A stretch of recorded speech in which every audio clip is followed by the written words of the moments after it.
Hello and welcome to SPMIS Academy. Today we'll analyze important newspaper articles of 3rd June 2025. Please note you can download the PDF version of today's newspaper analysis by clicking the link given in the comment section. This is the list of the topics that we'll be covering from today's newspaper. The first topic is about demand for revocation of president's rule in Manipur. Manipur से president rule को हटाने की demand चल रही है, उससे related ये article है। इस आर्टिकल में बहुत कुछ नया सीखने को नहीं मिलेगा। जो हमारा बेसिक इंडियन पॉलिटी में हम पढ़ते हैं उसी को हम लोग यहाँ पे रिवाइज करेंगे। Will see provisions with respect to emergency as well as specifically with respect to state emergency, जिसको हम लोग प्रेसिडेंट रूल कहते हैं, उसके बारे में जरा देखेंगे। So this topic is going to be important from our syllabus GS paper two Indian polity point of view. Emergency provisions की बात की जाए तो इनका जिक्र किया गया है under part 18 of the Indian constitution, और उसके लिए जो आर्टिकल्स हैं they are from article 352 to 360। Article 352 talks about national emergency. National emergency could be proclaimed on the grounds of war, external aggression या फिर आर्म्ड रिबेलियन। वॉर या external aggression को हम लोग कह सकते हैं external national emergency. Armed rebellion के लिए हम लोग शब्द इस्तेमाल कर सकते हैं internal national emergency. You also must be aware कि पहले आर्म्ड रिबेलियन के जगह पे इंटरनल डिस्टर्बेंसेस शब्द इस्तेमाल किया गया था, विच वॉज एम्बिगुअस। इसी कारण से बाद में इसको बदल करके कर दिया गया आर्म्ड रिबेलियन। 3 बार नेशनल इमरजेंसी लगी है, 1962 साइनो इंडिया वॉर के दौरान, 1971 इंडिया पाकिस्तान वॉर के दौरान and 1975 to 77 because of the internal disturbances, जब इंदिरा गांधी जी ने नेशनल इमरजेंसी प्रोक्लेम करवाया था। आज हमारा मेन फोकस रहेगा ऑन स्टेट इमरजेंसी, जिसको हम लोग प्रेसिडेंट रूल भी कहते हैं, which is imposed on a particular state territory as per the provisions of article 356। इसके लिए जो ग्राउंड्स है, किस ग्राउंड पे स्टेट इमरजेंसी या प्रेसिडेंट रूल लगाया जा सकता है किसी भी स्टेट में, तो वो ग्राउंड है फेलियर ऑफ कॉन्स्टिट्यूशनल मशीनरी। इसका सरल सा मतलब ये है कि संविधान के जो भी नियम हैं उस हिसाब से अगर किसी भी स्टेट के अंदर सरकार नहीं चल पा रही है तो फिर इस केस में वहाँ पे प्रेसिडेंट रूल लगाया जा सकता है। फॉर एग्जांपल, वहाँ पे किसी भी पार्टी को मेजॉरिटी नहीं मिल पा रही, कोई भी पार्टी वहाँ पे सरकार नहीं बना पा रही, इन सब केसेस में वहाँ पे प्रेसिडेंट रूल लगाया जा सकता है। अभी प्रेसिडेंट रूल को, ये जो कॉन्सेप्ट है, इसको जब लाया जा रहा था during the constituent assembly discussion, तो जो हमारे कॉन्स्टिट्यूशन मेकर्स, उनको ऐसा लग रहा था कि this should be applied in very rare cases, बहुत कम बार इसकी जरूरत पड़ेगी।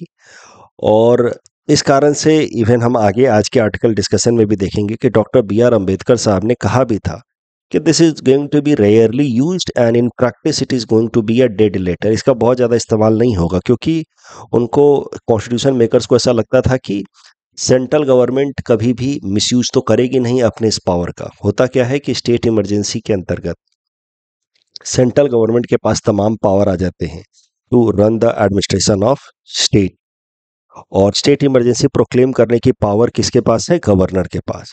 एंड गवर्नर को अपॉइंट कौन करता है? Central government. तो कहीं ना कहीं कॉन्स्टिट्यूशन मेकर्स को ऐसा लगता था कि the central government will act in right spirit of the constitution and it will never misuse it's power given under article 356 and impose president rule in the state via governors. ऐसा वो नहीं करेंगी। But for more than 100 times since independence, state emergency or president rule has been applied. It has been one of the most criticized action by the central government as far as their abuse या misuse of power is concerned with respect to the state administration, जिसको लेकर के फिर supreme court ने भी कई सारे judgements दिए हैं जिनको हम लोग देखेंगे। तो today we are going to discuss mainly around this concept state emergency. इसको एक्स्ट्राऑर्डिनरी सर्कमस्टांसेज में सेंट्रल गवर्नमेंट के पास ये पावर दिया गया था कि स्टेट एडमिनिस्ट्रेशन को अपने कंट्रोल में ले सकते हैं, but it has been frequently used and most of the time it has been done with vested political interest. एक और इमरजेंसी प्रोविजन है अंडर आर्टिकल 360, जिसको हम लोग कहते हैं financial emergency. It can be imposed in case of financial instability of the country, जहाँ पे credit of India is under threat. Financial emergency अभी तक कभी भारत में लगाई नहीं गई है आफ्टर इंडिपेंडेंस। तो ये 3 तरह की इमरजेंसी है। Let's more discuss in detail about state emergency और प्रेसिडेंट रूल। देखिए, प्रेसिडेंट रूल के बारे में समझने से पहले फर्स्ट ऑफ ऑल अंडरस्टैंड कि नॉर्मल सर्कमस्टांसेस में भारत के अंदर we follow federal structure, means the power is distributed between center and states as per the provisions of the constitution. The 7th schedule of the constitution allocates power between center and state.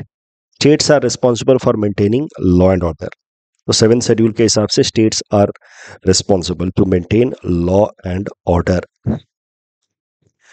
अब state के अंदर अगर law and order ठीक से maintain नहीं हो पा रहा है, if states administration is not been able to run as per the constitutional provisions, then in that case state emergency या president rule could be applied. अब स्टेट इमरजेंसी या प्रेसिडेंट रूल के लिए जो 2 इंपॉर्टेंट आर्टिकल हैं वो है article 355 and 356।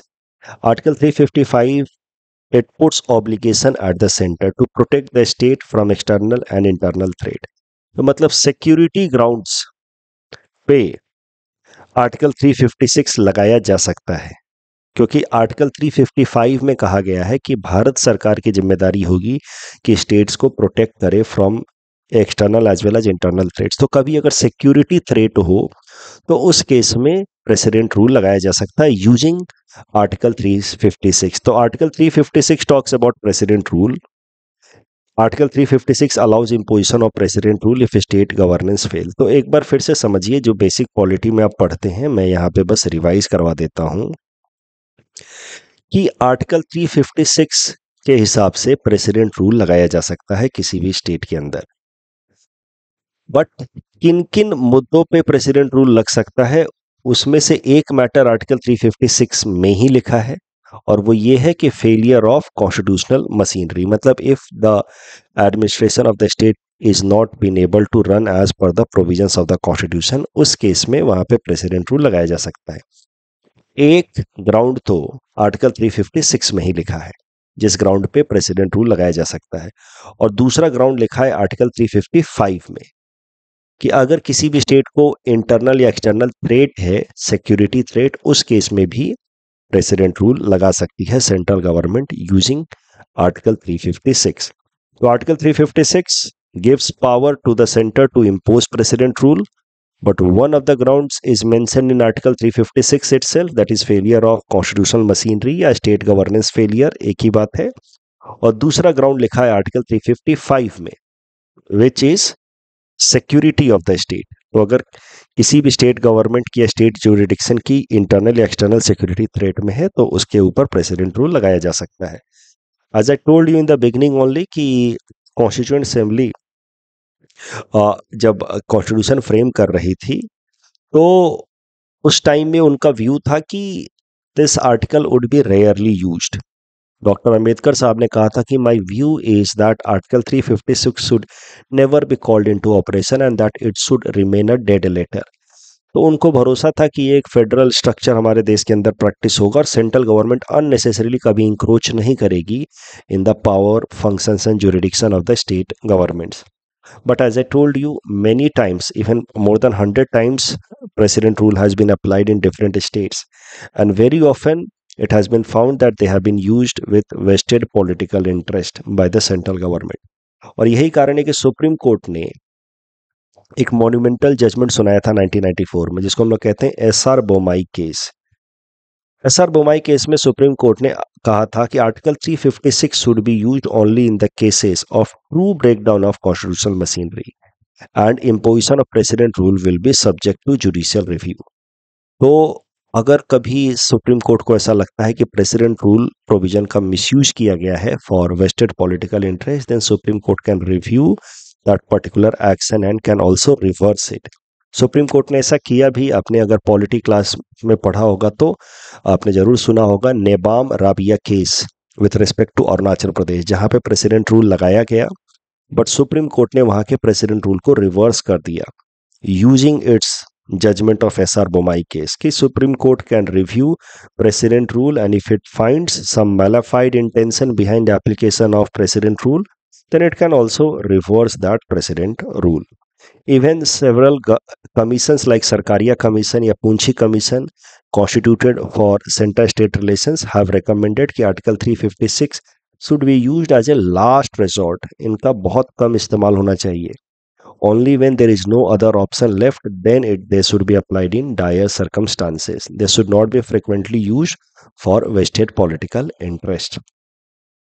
तो ये हमने रिवीजन कर लिया with respect to president rule provisions.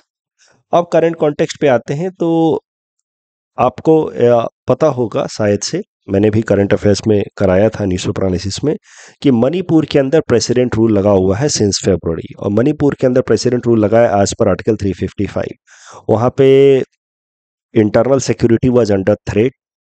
Frequently वहाँ पे वायलेंस हो रहे थे. तो फिर भारत सरकार ने वहाँ पे लगा दिया प्रेसिडेंट रूल. अब 10 MLA from Manipur legislative assembly have recently met governor of Manipur and requesting the governor of Manipur to start the process of restoring democratic governance in the state. मतलब वहाँ पे प्रेसिडेंट रूल को हटाने का रिक्वेस्ट कर रहे हैं गवर्नर साहब को कि आप प्लीज़ ये मैसेज कन्वे करें टू द सेंट्रल गवर्नमेंट और वहाँ पे प्रेसिडेंट रूल को हटाया जाए. वहाँ पे एक नॉर्मल डेमोक्रेटिक गवर्नमेंट फॉर्म को वापस से लाया जाए. यानी कि chief minister and council of ministers should be brought again in order to manage administration of Manipur. News is not that important, yet we discussed it in order to have revision about president rule. President rule से संबंधित ये prelims practice question है. Please attempt this question and submit the answer in the comment section. Next topic is about Krishi Nivesh Portal, important from our syllabus GS paper 3 Indian economy point of view. Krishi Nivesh Portal is an initiative of Ministry of Agriculture and Farmers Welfare. कृषि Nivesh portal को हाल फिलहाल में launch किया गया. It is one stop portal to access subsidies and benefits. देखिए, भारत सरकार की कई सारी मिनिस्ट्रीज हैं जो अलग अलग स्कीम्स चलाती हैं directly and indirectly which benefits farmers and agriculture related allied activities. Right, कई सारी मिनिस्ट्रीज. फॉर एग्जांपल, एक तो मिनिस्ट्री ऑफ एग्रीकल्चर हो गया, फिर उसके अलावा मिनिस्ट्री ऑफ फूड प्रोसेसिंग हो गया, ministry of rural development, ministry of जल शक्ति. So there are several ministries at central level as well as at state governments level जो कई सारे स्कीम्स चलाती हैं to benefit the stakeholders of agriculture sector, mainly the farmers. ये सारे schemes का इंफॉर्मेशन एंड एक्सेसिबिलिटी एक ही पोर्टल पे मिले, इसके लिए भारत सरकार ने लॉन्च किया है. भारत सरकार की ministry of agriculture and farmers welfare ने लॉन्च किया है कृषि निवेश पोर्टल. तो all the beneficial schemes for farmers may it be by the central government ministries or state government ministries will be found on this portal, कृषि Nivesh portal.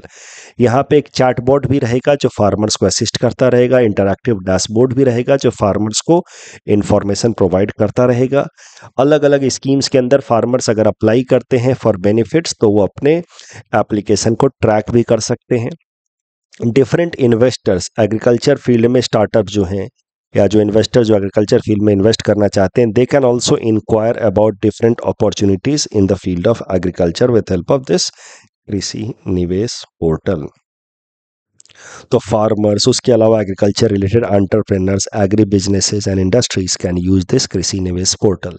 कृषि Nivesh portal के अंतर्गत 7 अलग अलग मिनिस्ट्रीज यूनियन लेवल पे जो एग्रीकल्चर रिलेटेड अलग अलग इनिशिएटिव्स रन करती हैं, वो सब के स्कीम्स यहाँ पे अवेलेबल रहेंगे.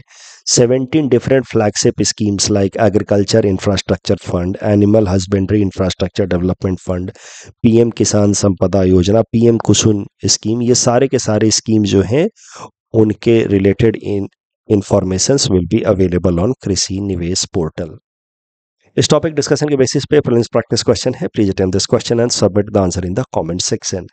Next topic is about integral humanism, जिसको हम लोग एकात्म मानववाद भी कहते हैं.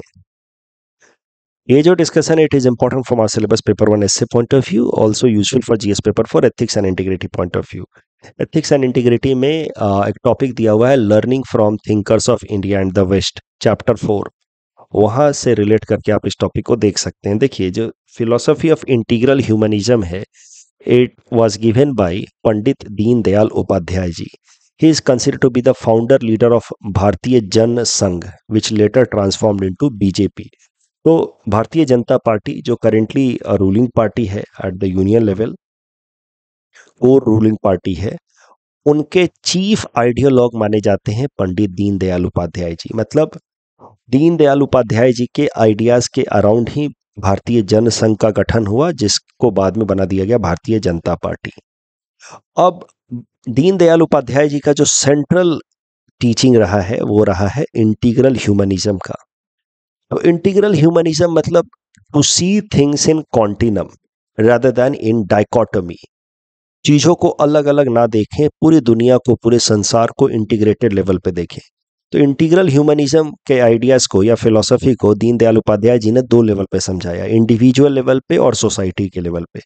इंडिविजुअल लेवल पे उन्होंने समझाया कि इंसान का body, mind, intelligence and soul, these are the four ingredients of humans, but human should not look at these four ingredients in dichotomy, कि ये चार अलग अलग चीजें हैं। One should look at the four ingredients in continuum, कि चारों एक दूसरे से इंटर रिलेटेड हैं। अगर बॉडी में कोई प्रॉब्लम होगी तो it is going to affect our mind, intelligence and soul as well.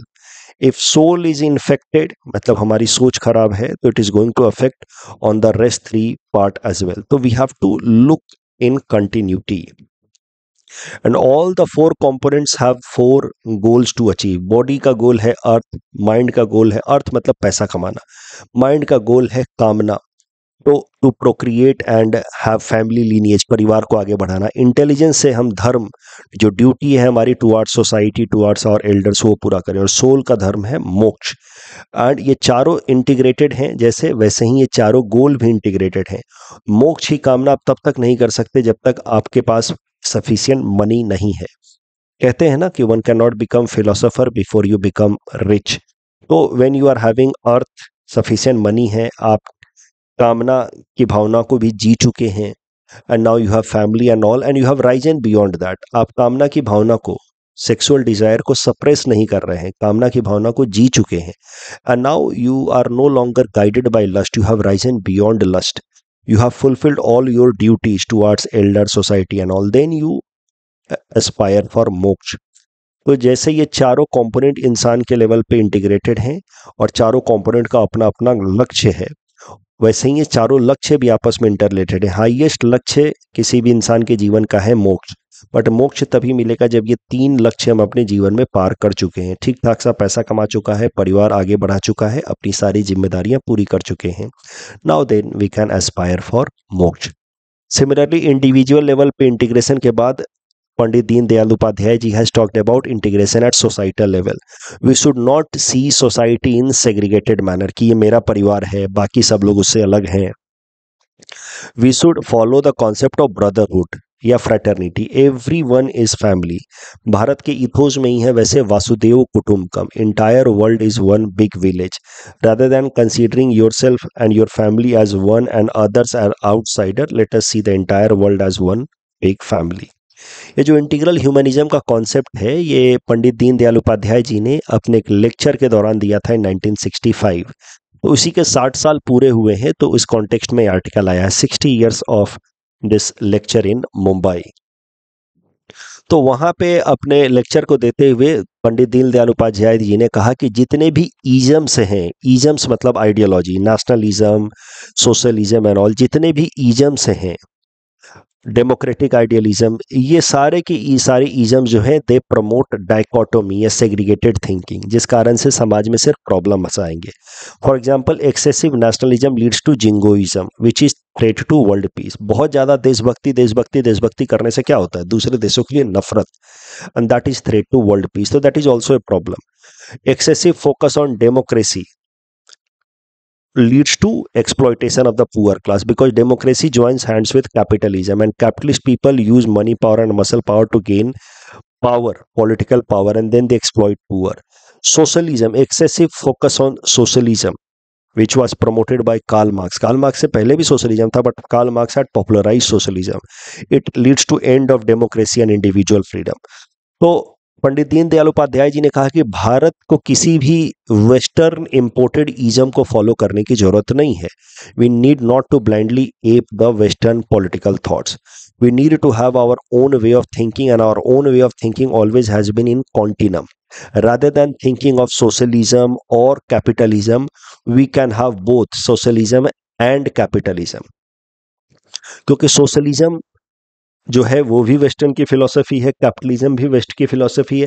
Capitalism emphasises excessively on individual freedom या individualism, socialism excessively emphasises on collectivism, कि कलेक्टिविज्म या society as a whole is more important than individual identity. Pandit Deendayal Upadhyaya ji से इसकी no, rather than following collectivism idea of socialism या individualistic idea of capitalism, we need to follow the continuum. Why can not we see individual as part of society itself? So individual has to focus on his own interest as well as fulfill the interest of the society also. So the confusion arises when we take Western idea as it is and try to implement in Indian society. Indian society never was guided by the patchwork. Patchwork मतलब थोड़ा थोड़ा idea ले लिया. Indian society always see things in continuity and we should follow our भारतीय way only. क्यों सोचना है कि सोशलिज्म हम फॉलो करेंगे, कैपिटलिज्म फॉलो करें? We need to follow our own वे.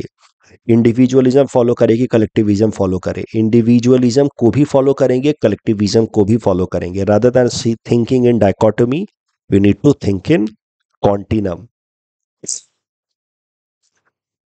अब समझिए, एप्लीकेशन देखिए पंडित दीनदयाल उपाध्याय जी के एकात्म मानववाद का या इंटीग्रल ह्यूमनिज्म का. आप अपना खुद का ध्यान रखें, अपने बॉडी, माइंड, इंटेलेक्ट, सोल सबका ध्यान रखें. You remain happy at individual level.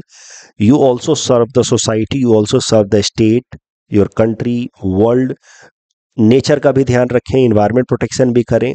तो इस तरीके से if you manage your life, manage your conduct, then you can be considered as a person who is practicing integral humanism. ये नहीं कि देशभक्ति में इतना पागल हो गए, बाकी सारे देशों से नफरत करने लगे, लोगों से नफरत करने लगे, या अपने रिलीजन से इतना उसमें पागल हो गए कि बाकी रिलीजन के लोगों से नफरत करने लगे, कम्युनलिज्म प्रैक्टिस करने लगे. This idea is not Indian way, ऐसा कहा पंडित दीनदयाल उपाध्याय जी ने. We need to follow the concept of integral humanism. Take care of yourself, take care of people around, take care of the environment around. Pandit Deendayal Upadhyaya ji के integral humanism के concept के basis पे prelims practice question है. Please run this question and submit the answer in the comment section. ऐसा mains में आपसे प्रश्न पूछा जा सकता है एथिक्स एंड इंटीग्रिटी पेपर में. आपको मैंने हिंट्स भी दे रखा है, बट एक रिक्वेस्ट है स्टूडेंट्स, अभी के लिए 4-5 दिनों तक आप आंसर सबमिट मत कीजिए पोर्टल पे, क्योंकि टीम ने रिक्वेस्ट किया है, आंसर चेक करने वाली टीम ने रिक्वेस्ट किया है कि बहुत सारा बैकलॉग हो गया है सर, तो आप प्लीज स्टूडेंट्स को थोड़ा मना कीजिए कि अभी कुछ दिनों तक आंसर सबमिट ना करें, क्योंकि पुराने बैकलॉग को वो खत्म करना चाहते हैं. तो 7 जून तक यानी कि कमिंग सैटरडे तक आप प्लीज आंसर सबमिट मत कीजिए. मे बी 7 जून तक I will also take a break from newspaper analysis. 2-3 दिन मैं किसी और फैकल्टी को रिक्वेस्ट करूंगा न्यूज़पेपर एनालिसिस करने के लिए. फिर 8 जून के बाद फिर फुल फ्लेजेड तरीके से will continue with our newspaper analysis. मतलब I will be back again. बाकी since I am not feeling very well, तो हो सकता है कि 2-3 दिन मैं भी ब्रेक लूँ. 7 जून तक आप प्लीज आंसर सबमिट मत कीजिएगा. Next topic is about operation spider web, important from prelims exam point of view. छोटा सा न्यूज है.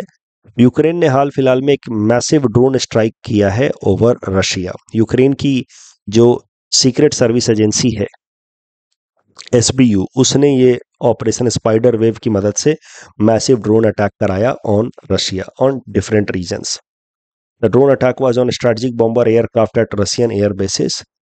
नॉट सो इम्पॉर्टेंट, यट एक बार ये सब इमेजेस देख लीजिए. इस मैप की मदद से मैं एक आपको मैप बेस्ड यहाँ पे प्रीलिम्स प्रैक्टिस क्वेश्चन दे रहा हूँ. Please attempt this question and submit the answer in the comment section. FATF से संबंधित जो प्रश्न था, इसमें second and third statements are incorrect. FATF cannot impose legally binding sanctions and India was not a founding member. Founding members were G7. First statement was correct. इसमें fourth statement is wrong. Enrichment process does not alter chemical properties of uranium. बाकी 3 statement सही हैं.